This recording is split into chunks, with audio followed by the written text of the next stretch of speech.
ನಾನು ನನ್ನ ವೈಫ್ ಇಬ್ಬರು ಕೂಡ ಆತ್ಮ ಸಮೃದ್ಧಿ ಯೋಗ ಅಟೆಂಡ್ ಮಾಡಿದ್ದೀವಿ.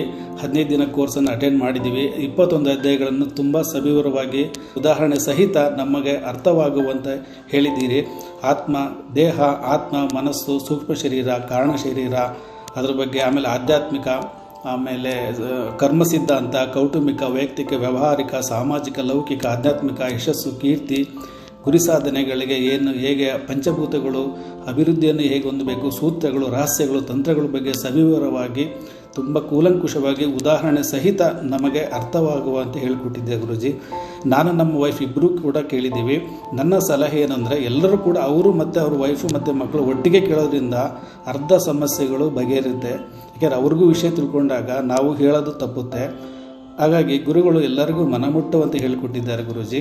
ನಮಗೆ ಯಾಕೆ ತೊಂದರೆಗಳು ಬರ್ತವೆ, ಕಷ್ಟಗಳು ಯಾಕೆ ಬರ್ತವೆ, ಅದನ್ನು ಹೇಗೆ ನಾವು ಬಗೆಹರಿಸಿಕೊಳ್ಳಬೇಕು, ಅದ್ರ ಬಗ್ಗೆ ತುಂಬ ಸವಿವರವಾಗಿ ತುಂಬ ಚೆನ್ನಾಗಿ ಹೇಳಿಕೊಟ್ಟಿದ್ದೀರಿ ಗುರುಜಿಗಳು ಏನು 20 ವರ್ಷ ಕಲ್ತಿರೋದನ್ನು ಅವರು 30 ಗಂಟೆಯಲ್ಲಿ ಅಂದರೆ 15 ದಿನದಲ್ಲಿ ನಮಗೆ ಸವಿವರವಾಗಿ ಹೇಳಿಕೊಟ್ಟಿದ್ದಾರೆ. ನಮಗೆ ಇನ್ಮೇಲೆ ಯಾವುದೇ ರೀತಿ ಭಯ, ಆತಂಕ ಏನೂ ಇಲ್ಲ. ಯಾಕೆಂದರೆ ಮುಂದೆ ಗುರುಗಳು ಇದ್ದಾವೆ, ಹಿಂದೆ ಗುರು ಇದ್ದಾರೆ. ಹಾಗಾಗಿ ನಮಗೆ ಯಾವುದೇ ಅಡ್ಡಿ ಆತಂಕ ಇಲ್ಲದಲ್ಲೇ ನಾವು ಮುಂದೆ ಜೀವನವನ್ನು ಸಾಗಿಸ್ತೀವಿ. ಯಾಕೆಂದರೆ ನಾವು ಏನು ಭೂಮಿ ಮೇಲೆ ಏನೇ ಹಣಕಾಸು, ಮನೆ, ಭೂಮಿ, ಏನೇ ಇದ್ರೂ ಕೂಡ ಏನೂ ತೊಗೊಂಡು ಹೋಗೋದಿಲ್ಲ. ಸತ್ತ ಮೇಲೆ ಏನಾದರೂ ನಾವು ಆತ್ಮಕ್ಕೆ ಏನು ಇರುತ್ತೋ ಅದೇ ಮುಂದಿನ ಜನ್ಮಕ್ಕೆ ಟ್ರಾನ್ಸ್ಫರ್ ಆಗುತ್ತೆ. ಇದು ಅಷ್ಟೇ ನಾವು ತೊಗೊಂಡು ಹೋಗೋದು ಈ ಭೂಮಿ ಮೇಲೆ ಬಂದ ಮೇಲಿಂದ. ಅದ್ರ ಬಗ್ಗೆ ಚೆನ್ನಾಗಿ ಹೇಳ್ಕೊಟ್ಟಿದ್ದಾರೆ ಗುರುಜಿ.